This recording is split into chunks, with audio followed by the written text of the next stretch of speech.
نحمده ونصلي ونسلم على سيدنا ومولانا محمد النبي الكريم الأمين المكين الحنين الرؤوف الرحيم. أما بعد، فأعوذ بالله من الشيطان الرجيم. بسم الله الرحمن الرحيم. قال الله تبارك وتعالى في كلامه المجيد: وَإِذْ زَيَّنَ لَهُمُ الشَّيْطَانُ أَعْمَالَهُمْ وَقَالَ لَا غَالِبَ لَكُمُ الْيَوْمَ مِنَ النَّاسِ وَإِنِّي جَارٌ لَكُمْ فَلَمَّا تَرَاءَتِ الْفِئَتَانِ نَكَصَ عَلَى عَقِبَيْهِ وَقَالَ إِنِّي بَرِيءٌ مِّنكُمْ إِنِّي أَرَىٰ مَا لَا تَرَوْنَ إِنِّي أَخَافُ اللَّهَ وَاللَّهُ شَدِيدُ الْعِقَابِ. صدق اللہ مولانا العظیم. ان اللہ وملائکتہ یصلون علی النبی یا ایھا الذین آمنوا صلوا علیہ وسلموا تسلیما. اللہم صل علی سیدنا ومولانا محمد وعلی آلہ وصحبہ وبارک وسلم وصلی علیہ صلاۃ وسلام علیک یا سیدی یا رسول اللہ وعلی آلک واصحابک یا سیدی یا حبیب اللہ. الصلاۃ والسلام علیک یا سیدی یا رحمۃ للعالمین وعلی آلک واصحابک یا سیدی یا شفیع المذنبین یا خاتم النبیین. اللہ جل مجدہ کے فضل و کرم اور کریم آقا صلی اللہ علیہ وآلہ وسلم کے نعلین مبارکہ کے تصدق سے بحمدہ تعالی جمعۃ مبارک کے اس عظیم بابرکت دن اللہ رب العزت کے حضور اس کے گھر میں آج ہم موجود اور شریک ہیں. غزوہ بدر پر براہ راست گفتگو سے پہلے سیدنا امام علی مقام امام حسن علیہ السلام آپ کی بارگاہ کے اندر چند کلمات عرض کر کے پھر ہم اس موضوع پر آ جائیں گے. 15 رمضان المبارک سیدنا امام حسن علیہ السلام کا یوم ولادت ہے. سن 3 ہجری آپ کی ولادت باسعادت ہوئی اور آپ کی ولادت باسعادت سے پہلے آقا علیہ الصلوۃ والسلام کی چچی جان حضرت ام فضل رضی اللہ تعالی عنہا آپ نے خواب دیکھا اور خواب میں دیکھا انہوں نے آ کے آقا علیہ الصلوۃ والسلام سے عرض کی کہ یا رسول اللہ میں نے خواب دیکھا ہے اور میرا دل اس پر پریشان ہے، مطمئن نہیں ہے. حضور کی سنت مبارکہ یہ تھی کہ آقا علیہ الصلوۃ والسلام کا حکم تھا صحابہ کرام کو، صحابیات کو کہ وہ جو بھی خواب دیکھیں وہ آ کے اگلے دن لازمی طور پر اس کو آقا علیہ السلام سے شیئر کریں، بیان کریں. تو حضور پھر اس خواب کی تعبیر بیان فرمایا کرتے تھے. حضور نے ان کو حکم دیا کہ آپ بیان فرمائیں. حضرت ام فضل رضی اللہ تعالیٰ عنہ نے بیان کیا کہ یا رسول اللہ صلی اللہ علیہ وسلم میں نے خواب یہ دیکھا ہے کہ آپ کے جسد مبارک کا ایک ٹکڑا وہ کٹ کر میری گود کے اندر آیا ہے. تو آقا علیہ السلام نے فرمایا کہ اے ام فضل یہ بڑا ہی مبارک خواب ہے. اس کی تعبیر یہ ہے کہ اللہ رب العزت میری شہزادی سیدہ کونین سیدہ فاطمہ الزہرا سلام اللہ علیہا آپ کو ایک بیٹا عطا فرمائے گا اور جب اس کی ولادت ہوگی تو اے ام فضل آپ اس کو اپنی گود میں اٹھائیں گے.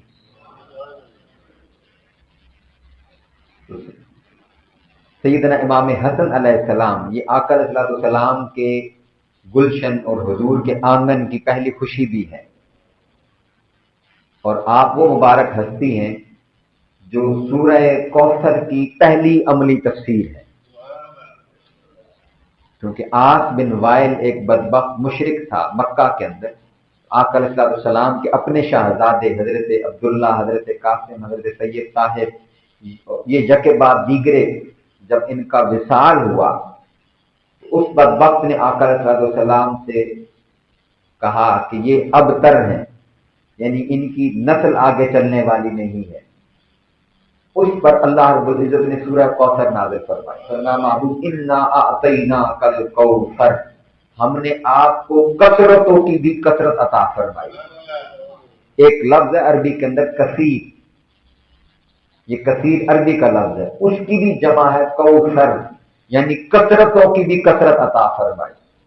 اور اسی کوثر کا ایک معنی حوض کوثر بھی ہے، اور اسی کوثر کا ایک معنی وہ آقا علیہ السلام کی اولاد مبارکہ بھی ہے، جس پر آقا علیہ السلام نے خود ارشاد کرنا کہ کل سبب و نسب منقطع یوم القیامہ الا سببی و نسبی. فرمایا کہ ہر نسب اور ہر سلسلہ نسل یہ منقطع ہو جانے والا ہے سوائے میرے نسب کے اور میرے حسب کے. یہ قیامت تک چلنے والا اور قائم رہنے والا ہے. اس کے دو معنی ہیں. ایک معنی یہ ہے کہ بہت سی نسلیں ہوں گی جو چلیں گی، لیکن کہیں جا کر ان نسلوں میں انقطاع اور تعطل آ جائے گا، وہ ختم ہو جائیں گی، یعنی ان افراد کی نسل آگے نہیں چلے گی، ان کی اولادیں نظر نہیں آئیں گی آگے قیامت تک.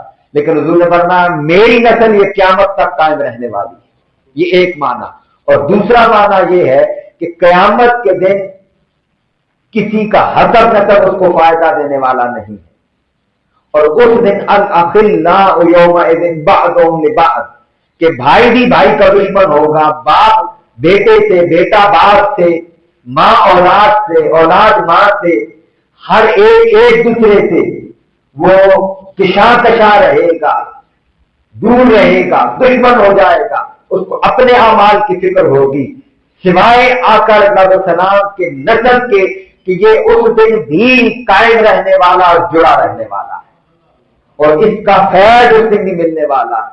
کہ جیسے کہ میں نے گزشتہ جمعہ المبارک کی نشستوں میں عرض کیا تھا کہ ائمہ کرام نے فرمایا کہ آقا علیہ السلام کے شہزادگان میں سے حضرت عمر بن عبدالعزیز کا واقعہ میں نے پورا آپ کے سامنے شیئر کیا تھا کہ انہوں نے فرمایا کہ سیدہ کائنات سلام اللہ علیہ کی اولاد میں سے ننھا سا بچہ بھی ہو اللہ نے اس کو بھی شفا کا حق عطا فرمایا. یہ آقا علیہ السلام کی پہلی خوشی ہیں سیدنا امام حسن علیہ السلام، جو سورہ کوثر کی صورت میں اللہ رب العزت نے آپ کو عطا فرمایا. اور حضور نے فرمایا کہ میرا ہر شخص کا نسب اس کے بیٹوں کی طرف سے چلتا ہے، مجھ محمد کا نسب حضور نے فرمایا وہ فاطمہ سے ہوگا. تو حضور کی ذریت، حضور کی اولاد، حضور کے اہل بیت اطہار کا آغاز جس ہستی سے ہوا وہ پہلی خوشی تو آقا علیہ السلام کے آنگن میں اور حضور کے گلشن کے اندر مہکی ہے، جن کو حضور نے اپنا ریحان فرمایا ہے، ان کا نام سیدنا امام حسن علیہ السلام. اور آپ کی ولادت باسعادت سے ٹھیک 1 سال پہلے سن 2 ہجری میں یہ مارکہ بدر ہوا ہے، غزوہ بدر جس کو ہم کہتے ہیں. آئیے اب اس کا تھوڑا سا پس منظر بھی سمجھتے ہیں اور پھر ساتھ ساتھ اس کے واقعات کی انڈرسٹینڈنگ بھی کرتے چلے جاتے ہیں اور دیکھتے ہیں کہ آج کے دور میں بھی ہمیں کس طرح ان واقعات سے رہنمائی ملتی ہے. غزوہ بدر کا قرآن مجید کے اندر جو تذکرہ ہے وہ 2 مختلف صورتوں کے اندر ہے. ایک اس کا تذکرہ وہ سورہ آل عمران میں ہے، جہاں غزوہ احد کے بعد کے واقعات کے اندر اللہ رب العزت نے غزوہ بدر کی چند چیزوں کو بیان فرمایا ہے. اور ایک اس واقعہ کی تفصیلات اور جزیات وہ سورہ انفال کے اندر، سورہ انفال نازل ہی غزوہ بدر کی تفصیلات میں ہوئی ہے. انفال کا ویسے معنی ہوتا ہے مال غنیمت، لیکن یہ پہلا مارکا تھا مسلمانوں کا جس میں باقاعدہ جنگ ہوئی، مال غنیمت آیا. اس مال غنیمت کے احکام کو کی وضاحت کے لیے، ان کو واضح کرنے کے لیے، اور اس کے ساتھ ساتھ جو چیز سب سے اہم تھی وہ دلوں کے اندر چھپی ہوئی نیت تھی، وہ دلوں میں پائے جانے والے خدشات تھے، خیالات تھے، تصورات تھے، جہاد کے حوالے سے، جنگ کے حوالے سے ان کو کلیئر کرنا ضروری تھا. تو اللہ رب العزت نے بالتفصیل اس کو بیان فرمایا ہے. 9ویں پارے کے آخر سے لے کر 10ویں پارے کی ابتدا تک اللہ رب العزت نے ساری ان آیات کے اندر غزوہ بدر کو بیان فرمایا ہے. اب غزوہ بدر کے بارے میں یہ بھی عرض کر دوں کہ یہ پہلا غزوہ نہیں ہے، یہ پہلا غزوہ اس سے پہلے 2 سے 3 غزوات چھوٹے چھوٹے ہو چکے تھے. ایک غزوہ بدر اولا ہو چکا تھا اور اس کے علاوہ ایک اور چھوٹا سا غزوہ بھی منعقد ہو چکا تھا. غزوہ بدر کی خاصیت یہ ہے کہ یہ میدان جنگ کے اندر لڑی جانے والی پہلی باقاعدہ جنگ ہے، اور اس جنگ کو جس دن یہ جنگ منعقد ہوئی اس دن کو اللہ رب العزت نے یوم الفرقان فرمایا ہے. فرقان کہتے ہیں حق اور باطل میں فرق کرنے والا. فرمایا یوم الفرقان، یہ قرآن مجید کی اصطلاح ہے. فرمایا یوم الفرقان تقل جمعان، یہ یوم الفرقان تھا جس دن دونوں گروہ جمع ہوئے تاکہ اللہ رب العزت دونوں میں سے ایک کو غالب فرمائے اور تم پر واضح فرما دے کہ حق کیا ہے. اس کو قرآن مجید نے خود بیان کیا ہے کہ غزوہ بدر ہونے کی وجوہات میں سے جو ایک وجہ ہے وہ اللہ رب العزت مسلمانوں کو حق کو واضح کر دینا چاہتا تھا کہ حق کس صورت کے اندر واضح ہوتا ہے. اب اس کا بیک گراؤنڈ یہ ہے کہ قریش مکہ نے جب یہ دیکھا کہ مسلمان مدینہ منورہ کے اندر جمع ہو گئے ہیں ہجرت کے بعد، تو ہجرت ہوئی اور اس کے بعد 2 سال گزر چکے ہیں، 1.5 سال آپ کہہ لیں، سن 2 ہجری ہے، ہجرت کا دوسرا سال رمضان المبارک کا مہینہ ہے، تو یہ غزوہ بدر واقع ہوا. تو تقریباً 1.5 سال جب گزر چکا ہے، اب کفار نے دیکھا کہ یہ تو وہاں پر اپنی سرگرمیاں کھلے عام کر رہے ہیں، انہوں نے ایک باقاعدہ ریاست قائم کر لی اور اپنی سرگرمیاں بھی سر انجام دے رہے ہیں. تو ان کو مکہ میں بیٹھے ہوئے چین نہیں آ رہا تھا، اور انہوں نے حضرت ابو سفیان، جو اس وقت ابھی مسلمان نہیں تھے، وہ ابھی حضرت ابو سفیان نہیں تھے، اگر میں گفتگو کے دوران ان کا نام ابو سفیان لوں تو آپ لوگوں نے پریشان نہیں ہونا اس بات، ٹھیک ہے نا. وہ فتح مکہ کے موقع پر جا کر وہ اسلام لائے، انہوں نے اسلام قبول کیا ہے. ابو سفیان ایک لشکر لے کر شام کی طرف گئے تجارت کے لیے. اس پر اہل مکہ کا خیال یہ تھا کہ اس تجارت سے جو منافع ہوگا اس سے وہ ہتھیار بنائیں گے اور اس کو اہل مدینہ کے خلاف جنگ میں استعمال کریں گے. اب یہاں ایک اور بڑی اہم بات آپ کو عرض کروں گا. میں مکہ سے شام کا جو ٹریڈ روٹ ہے، ٹریڈ روٹ کا معنی تجارتی راستہ ہے جو وہ مدینہ سے گزر کر جاتا ہے. اب یہ ہماری آج کے دور کے اندر بھی یہی وار اسٹریٹجیز یوز کی جاتی ہیں، جنگی حکمت عملی اپنائی جاتی ہے آج کے دور میں بھی، اور یہ بڑی اہم چیز ہے.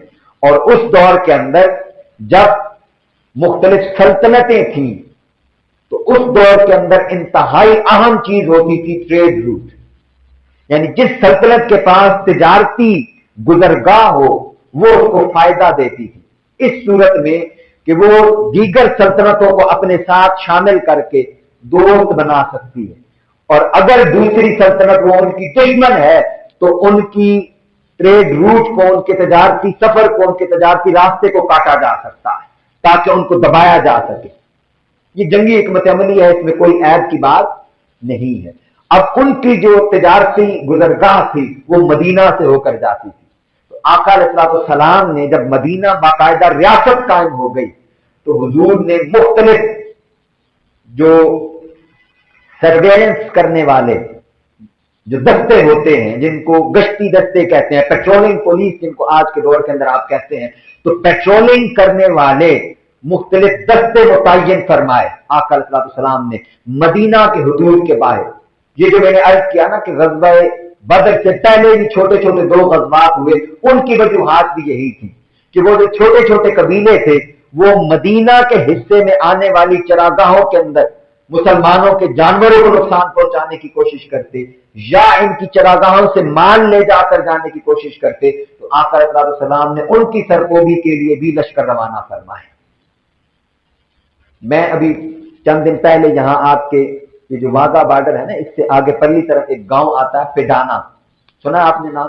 پیڈانا گاؤں ہے، وہاں پہ درس قرآن کے لیے گیا. جب میں وہاں کے دوستوں نے بتایا کہ یہ بارڈر کا آخری شہر ہے، بالکل آخری گاؤں ہے، اور جو آگے بارڈر ہے وہاں پہ کراسنگ لائن پر بھی باڑ نہیں لگی ہوئی، وہ کہتے ہیں یہاں بھی کھیت کھلیان ہے، اس طرف بھی کھیت کھلیان ہے، تو بعض اوقات دھند یا اندھیرا ہو تو ایسا ہوتا ہے کہ ہمارے لوگ یہاں سے صرف قضائے حاجت کے لیے نکلتے ہیں تو وہ بارڈر کراس کر جاتے ہیں، یعنی اتنا قریب ہے یہ جگہ، اور فرق نہیں ہے وہاں پر کھیت ہونے کی وجہ سے۔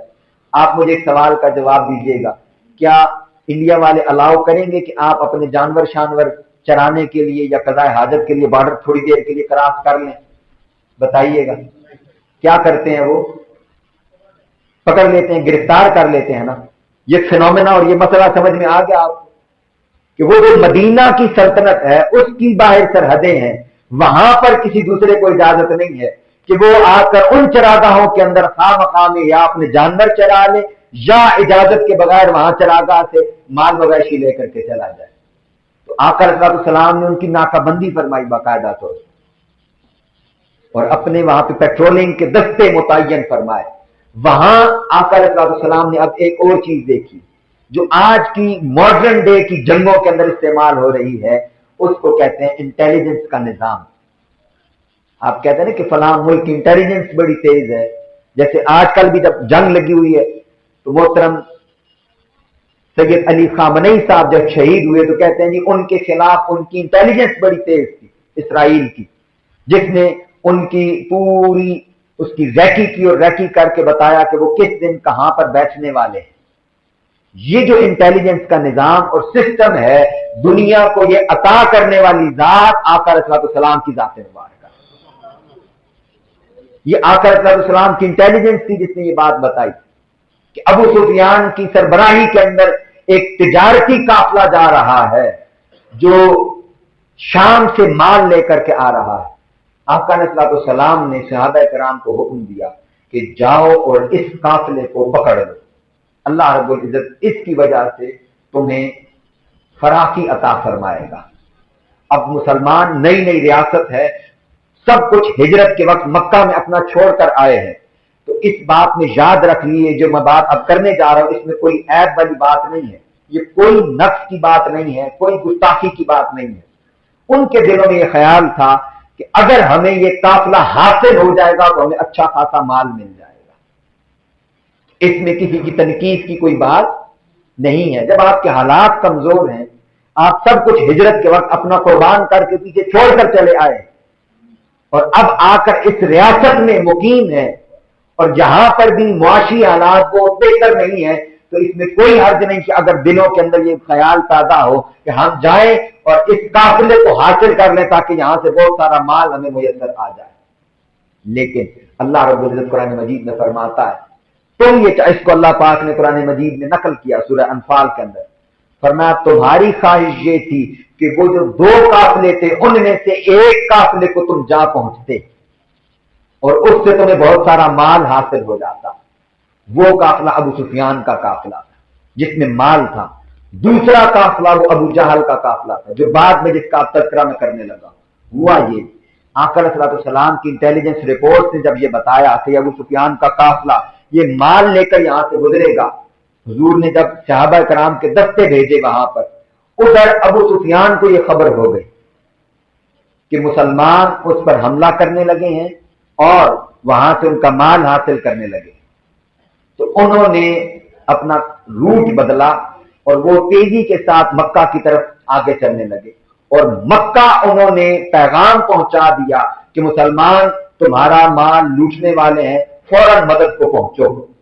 اس پر حضرت عاتقہ رضی اللہ تعالی عنہا آقا علیہ السلام کی پھوپھی ہیں، انہوں نے ایک خواب دیکھا اور وہ بڑی پریشان تھی۔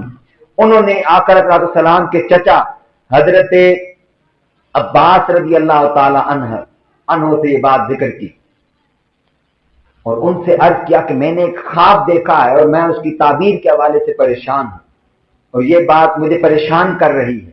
حضرت عباس نے کہا کہ تم خواب مجھ سے بیان کرو، وہ کیا خواب ہے؟ انہوں نے کہا کہ میں نے دیکھا ہے کہ ایک شخص وہ ابتاح کے مقام پر، مکہ کے قریب ابتاح ایک جگہ ہے، وہاں پر کھڑا ہے اور وہ ندا دے رہا ہے، پکار رہا ہے کہ وہ کہہ رہا ہے کہ اے لوگو تم اپنے مرنے کی جگہوں پر پہنچو۔ یہ ندا اس نے 3 دفعہ دی۔ ابتاح کے مقام پر اس نے کیا ندا دی؟ اپنے مرنے کی جگہوں پر, اپنے مرنے کے مقام پر پہنچو. حضرت عباس نے حضرت عاتقہ سے یہ بات کہی کہ تم نے یہ خواب کسی سے بیان نہیں کرنا. اب یہ بڑی انٹرسٹنگ بات ہے, سنیے گا. ادھر حضرت عباس حضرت عاتقہ سے کہہ رہے ہیں کہ یہ خواب کسی سے بیان نہ کرنا. حضرت عاتقہ حضرت عباس سے کہہ رہی ہیں کہ آپ نے یہ خواب کسی سے بیان نہیں کرنا. حضرت عباس رضی اللہ تعالی عنہ وہ باہر نکلے تو ان کی ملاقات ایک شخص سے ہوئی, تو انہوں نے جا کر اس سے یہ بات کہہ دی. اب ان سے جب یہ بات کہی تو انہوں نے آگے کسی اور شخص سے یہ بات کہہ دی اور اسی طرح کہا کہ یہ بات کسی سے ذکر نہ کرنا. اور یہ ذکر نہ کرنا کرتے کرتے پورے مکہ کے اندر بات پھیل گئی. اگلے دن جب حضرت عباس رضی اللہ تعالی عنہ حرم کعبہ میں پہنچے, ابو جہل نے ان کو دیکھ کے کہا, ہاں بھائی بتاؤ تمہاری نبی آپ کیا کہتی ہے. حضرت عباس نے حیران ہو کر کے کہا کیا ماجرا ہے. اس نے کہا پہلے تمہارے خاندان عبد المطلب کی اولاد میں ایک نبی پیدا ہوا, اس نے کہا مجھ پر غیب کی خبریں آتی ہیں. اب تمہارے اندر ایک نبیہ پیدا ہو گئی ہے جو کہہ رہی ہے مجھ پر غیب کی خبریں آتی ہیں. اس نے کوئی خواب دیکھا اور پیشن گوئی کی. حضرت عباس نے کہا مجھے اس بات کا کوئی علم نہیں ہے, میں نے انکار کر دیا اور سر جھٹک دیا کہ تم پتہ نہیں کیا باتیں کر رہے ہو. میں نے انکار کیا کہ مجھے ایسی کسی بات کا بھی علم نہیں ہے اور میں اس خواب کے بارے میں جانتا ہی نہیں. وہاں ابو جہل نے یہ بات کہی, اس نے کہا کہ اگر 3 دن تک یہ اس خواب کی تعبیر سچی نہ ہوئی تو ہم پورے عرب میں مشہور کر دیں گے کہ عبد المطلب کی اولاد جھوٹی. اب یہ آقا علیہ السلام کی ذات مبارکہ کی بات آ گئی. اور یہ صرف وہاں حضور کی پھوپھی حضرت عاتقہ کی بات نہیں تھی, حضرت عباس حضور کے چچا کی بات نہیں تھی, بلکہ آقا علیہ السلام سے متصل پورے حضور کے خاندان مبارک کی بات تھی. اور خود آقا علیہ السلام کی ذات مبارکہ میں شامل تھی. تو حضرت عباس کہتے کہ میں روز جا کے حرم کعبہ میں بیٹھ جاتا اور دیکھتا کہ کیا ماجرا ہے. وہ کہتے تیسرے دن ہاں ایک چیز درمیان میں ہوئی, اور وہ یہ تھی کہ حضرت عباس جب گھر پلٹ کر آئے تو یہ جو خواتین تھیں حضرت عاتقہ اور آقا علیہ السلام کی دیگر پھوپھیاں, انہوں نے حضرت عباس سے کہا عباس تم کیسے آدمی ہو, تم کیسے مرد ہو. انہوں نے تمہاری عورتوں کے بارے میں ایسے ایسے جملے کہے اور خاندان عبد المطلب کے بارے میں ایسی باتیں کہی, اور تم نے وہ باتیں سن لی, تم نے ان کو جواب کیوں نہیں دیا, تم نے ان کو مارا کیوں نہیں, جھگڑا کیوں نہیں کیا ان سے. حضرت عباس نے کہا میں نے بات کو رفع دفع کیا, لیکن میرے دل کے اندر یہ بات آ گئی کہ مجھے اس کے اوپر کوئی ایکشن لینا چاہیے. حضرت عباس فرماتے ہیں کہ میں اگلے دن حرم کعبہ میں پہنچا اور میں نے خیال کیا کہ اب اگر ابو جہل میرے سامنے آیا تو میں اس سے حساب برابر کروں گا. لیکن ماجرا یہ ہوا کہ میں نے دیکھا ابو جہل تیزی سے دوڑتا ہوا آیا, اس نے مجھ سے سر سے نظر کی اور وہ دوڑتا ہوا آگے گزر گیا. میں دل میں خیال کرتا رہا کہ اس نے تو مجھ سے جان بچا لی, یہ تو مجھ سے بچ کر آگے نکل گیا. تو تھوڑی دیر بعد پتا چلا کہ مقام ابتہا پر کھڑے ہو کر ایک شخص نے ندا دی ہے کہ ادھر ابو سفیان کا قافلہ لٹنے والا ہے, محمد اور اصحاب محمد نے تمہارے مال اور تمہاری تجارت اور تمہارے کاروبار کے مال پر حملہ کر دیا ہے. اے اہل قریش سارے جمع ہو جاؤ, آؤ ہم نکل کر جاتے ہیں اور ابو سفیان کے قافلے اور اپنے مال تجارت کو بچاتے ہیں. یہ وہ خواب کی تعبیر ہے کہ جو حضرت عاتقہ نے دیکھا تھا کہ مقام ابتہا پر کھڑا ہو کر ایک شخص کہہ رہا ہے کہ اے اہل قریش اپنے مرنے والی جگہوں پر پہنچو. صحیح بخاری کے اندر حدیث مبارکہ ہے کہ جب غزوہ بدر کی شب تھی, آقا علیہ السلام صحابہ کرام فرماتے حضور ہمارے ساتھ نکلے, میدان بدر میں آئے. حضور آقا علیہ السلام کے ہاتھوں میں اپنا عصا مبارک تھا اور حضور زمین پر دائرے کھینچتے چلے جا رہے تھے. ہم نے عرض کی یا رسول اللہ یہ کیا ہے, یہ آپ زمین پر نشان کیوں لگا رہے ہیں؟ حضور نے فرمایا یہ فلاں کافر کے مرنے کی جگہ ہے, یہ فلاں کافر کے مرنے کی جگہ ہے, یہ فلاں کافر کے مرنے کی جگہ ہے. جب غزوہ بدر کا دن آیا, جنگ ہو گئی, صحابہ کہتے ہم جاتے جہاں حضور نے نشان لگائے تھے, وہ کافر اسی مکان پر جہنم واصل ہوئے. ان میں سے کوئی بھی کافر 1 انچ بھی اس جگہ سے دور نہ مرا جس جگہ حضور نے بیان فرمایا.